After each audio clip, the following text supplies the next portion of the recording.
Viewers, నేను శ్వేతా వైరాగడే ఈరోజు మరొక కొత్త ఇంట్రెస్టింగ్ అప్డేట్తో మీ ముందుకు వచ్చాను. అదేంటంటే, మనం ఎక్కడికైనా బయటికి వెళ్ళినప్పుడు ఏం తీసుకువెళ్ళినా తీసుకుపోకుండా డబ్బులు మాత్రం వెంట తీసుకెళ్తాం.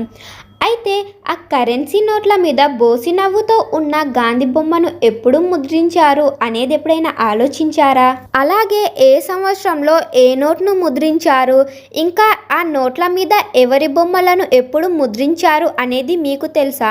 తెలియకపోతే ఈ వీడియోలో తెలుసుకుందాం. అయితే మన కరెన్సీ నోట్లపై బోసి నవ్వులతో ఉన్న గాంధీ బొమ్మను గమనించే ఉంటారు. 10 రూపాయల నోటు నుంచి మొదలు పెడితే 2000 రూపాయల నోటు దాకా దేని మీద చూసినా బాపూజీ బొమ్మనే కనిపిస్తుంది. కానీ మన కరెన్సీ నోట్ల మీద మహాత్ముడి బొమ్మను ప్రింట్ చేయడం మొదటి నుంచే లేదనే విషయం తెలుసా? అవును, స్వాతంత్రం వచ్చిన దాదాపు అర్ధశతాబ్దం వరకు మన కరెన్సీ నోట్ల మీద గాంధీ బొమ్మను ముద్రించలేదు. మరి బోసి నవ్వుల గాంధీ బొమ్మను కరెన్సీ నోట్ల మీద ప్రింట్ చేయడం ఎప్పుడు మొదలైంది? అంతకుముందు మన నోట్ల మీద ఎవరి బొమ్మలు ఉండేవో తెలుసా? నిజానికి స్వాతంత్రం రాకముందు ఆంగ్లేయులు నోట్లపై కింగ్ జార్జ్ చిత్రాలను ముద్రించేవారు. 1947 ఆగస్టు 15న భారతదేశానికి స్వాతంత్రం వచ్చింది. 1950 జనవరి 26న గణతంత్ర రాజ్యంగా మారింది. అప్పటి నుంచి రిజర్వ్ బ్యాంక్ ఆఫ్ ఇండియా నోట్లను ముద్రిస్తుంది. ఆర్బీఐ అధికారిక వెబ్సైట్లోని సమాచారం ప్రకారం 1949లో భారత ప్రభుత్వం మొదటిసారి రూపాయి నోటు డిజైన్ను రూపొందించింది. బ్రిటన్ రాజు కింగ్ జార్జ్ చిత్రానికి బదులు మహాత్మా గాంధీ బొమ్మతో ఈ డిజైన్ను రూపొందించారు. కానీ దీనిపై ఏకాభిప్రాయం కుదరలేదు. దీంతో గాంధీ బొమ్మకు బదులు అశోక స్తంభం ముద్రించాలని నిర్ణయించారు. దీనికి మించి కరెన్సీ నోటు డిజైన్లో పెద్దగా మార్పు చేయలేదు. ఇక 1950లో అశోక స్తంభం ఉన్న డిజైన్తో తొలిసారిగా 2 రూపాయలు, 5 రూపాయలు, 10 రూపాయలు, 100 రూపాయల నోట్లను అందుబాటులోకి తీసుకువచ్చారు.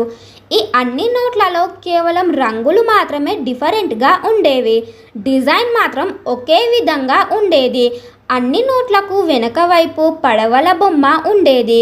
1954లో 1000 రూపాయలు, 2000 రూపాయలు, 10,000 రూపాయల నోట్లను తీసుకువచ్చారు.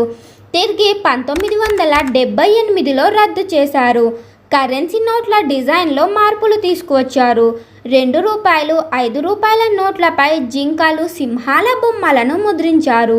ఇక 1972లో తొలిసారిగా 20 రూపాయల నోటును తీసుకువచ్చారు. 1975లో 50 రూపాయల నోటును తీసుకువచ్చారు.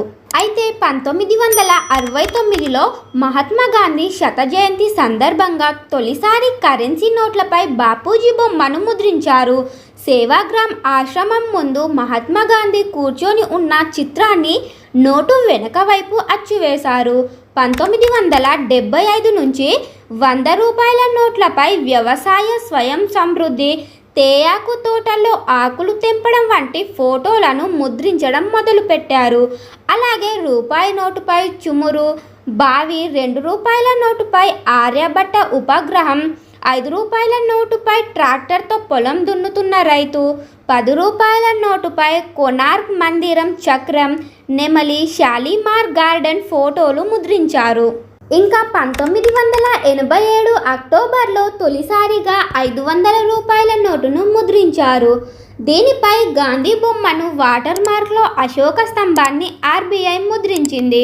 1996లో అప్పటి వరకు ఉన్న వాటితో పోలిస్తే కొత్త భద్రతా ప్రమాణాలతో గాంధీ సిరీస్ నోట్ల ముద్రణ మొదలైంది. వాటర్ మార్క్ను కూడా ఆర్బీఐ మార్చేసింది.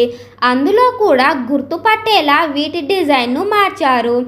2000 అక్టోబర్ 9 నుంచి 1000 నోట్లు ముద్రించడం మొదలుపెట్టారు.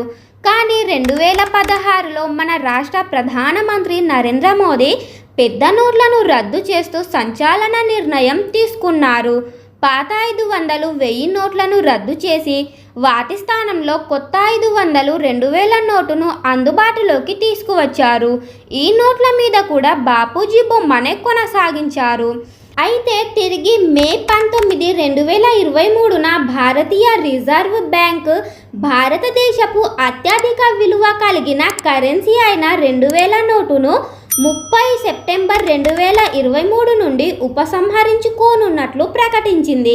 అలాగే మన కరెన్సీ నోటుపై బోసి నవ్వుతో మెరిసిపోతున్న గాంధీ బొమ్మ ఉంటుంది కదా, ఈ ఫోటో ఎక్కడుందంటే ప్రస్తుతం రాష్ట్రపతి భవన్లోని వైస్రాయ్ హౌస్లో ఉంది.